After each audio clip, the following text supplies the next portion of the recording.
groupe, je n'arrive pas à participer à une conversation, je me sens décalée. Le second degré et les sous-entendus m'échappent au point de créer des malentendus, voire des conflits. Je n'ai pas de mal à parler, mais c'est difficile d'exprimer une idée ou une opinion. Parfois, je me rends compte que je n'ai pas compris ce que voulait dire mon interlocuteur, alors que j'avais compris tous les mots qu'il a prononcés. Si l'idée de communiquer provoque une véritable anxiété, c'est peut-être un problème de pragmatique du langage. La pragmatique, qu'est-ce que c'est ? Pragma vient du grec agir, action. La pragmatique, c'est donc le langage en situation de communication. Le langage se divise en plusieurs niveaux. Le premier niveau représente les sons de la langue. On parle de phonologie. Ils permettent de créer le deuxième niveau, les mots, le lexique. Les mots permettent de décrire le monde et ses concepts. La sémantique correspond au sens qu'on peut donner aux mots selon la manière de les organiser. Par exemple, l'avocat, dans une phrase concernant des hommes de loi, n'a pas le même sens que l'avocat inscrit dans une recette.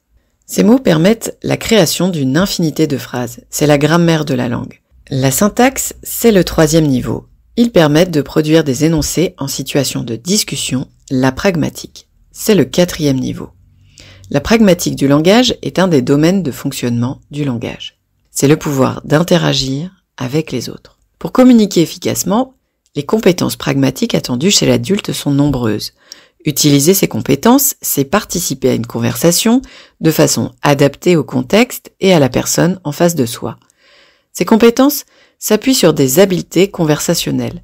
Savoir demander de l'aide ou en offrir, demander ou donner des informations, argumenter, négocier, se présenter et comprendre ou transmettre son état, douleur, fatigue, émotion. La personne doit pouvoir transmettre sa pensée.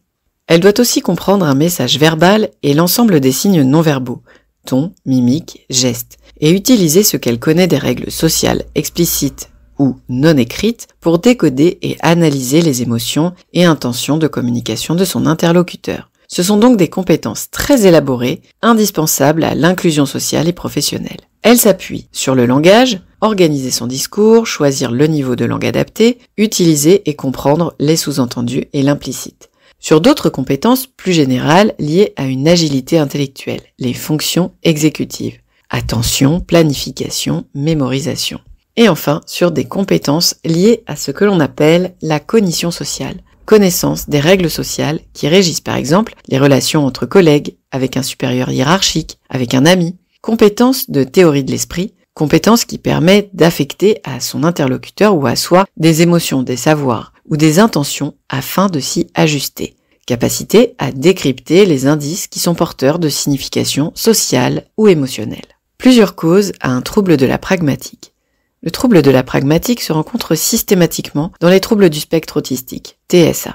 Les personnes présentant un TSA ont des difficultés à percevoir les indices sociaux et émotionnels. Ils ont également des difficultés d'agilité intellectuelle associées, difficultés exécutives, et des particularités de fonctionnement en langage plus complexe. Le langage élaboré, traitement des sous-entendus, inférence, implicite. On peut retrouver des troubles de la pragmatique chez certains patients ayant eu un accident vasculaire cérébral ou un traumatisme crânien. Dans ces pathologies neurologiques, les fonctions exécutives sont atteintes. Il est alors difficile à la personne de focaliser son attention sur les échanges, de mémoriser le contenu des échanges ou d'organiser ses idées et de planifier son discours. Ces propos peuvent se révéler décousus. On peut aussi trouver des troubles de la pragmatique dans le cas de troubles développementaux du langage modérés à sévères. Comment identifier le trouble de la pragmatique ? L'orthophoniste est le professionnel de santé expert dans le domaine du langage et de la communication. Il va réaliser un bilan de langage oral et de la communication. Ce bilan va déterminer s'il y a ou non un trouble de la pragmatique du langage. S'il y a un trouble de la pragmatique, le bilan permet alors d'expliquer les mécanismes de survenue du trouble, déficit en connaissance des usages sociaux, cognition sociale, difficulté de langage pour exprimer des choses complexes, langage élaboré, compétences d'agilité intellectuelle, difficultés exécutives. La compréhension de ces mécanismes peut déclencher une démarche diagnostique plus large d'autisme, de séquelles d'une atteinte neurologique. Peut-on agir et limiter les conséquences d'un trouble de la pragmatique ? Le bilan donne des indices sur les mécanismes de survenue du trouble. Il est aussi le premier pas pour mettre en place un plan de soins orthophoniques. On peut en effet agir de différentes manières. Il est possible d'entraîner des compétences nécessaires à une bonne pragmatique du langage. Par exemple, on peut entraîner le repérage et la compréhension des sous-entendus et des inférences. On peut aussi travailler l'enrichissement du discours, par exemple pour des personnes qui sont beaucoup trop laconiques, ou son organisation. On peut entraîner la prise d'indices sociaux permettant de prendre les intentions et les émotions de son interlocuteur.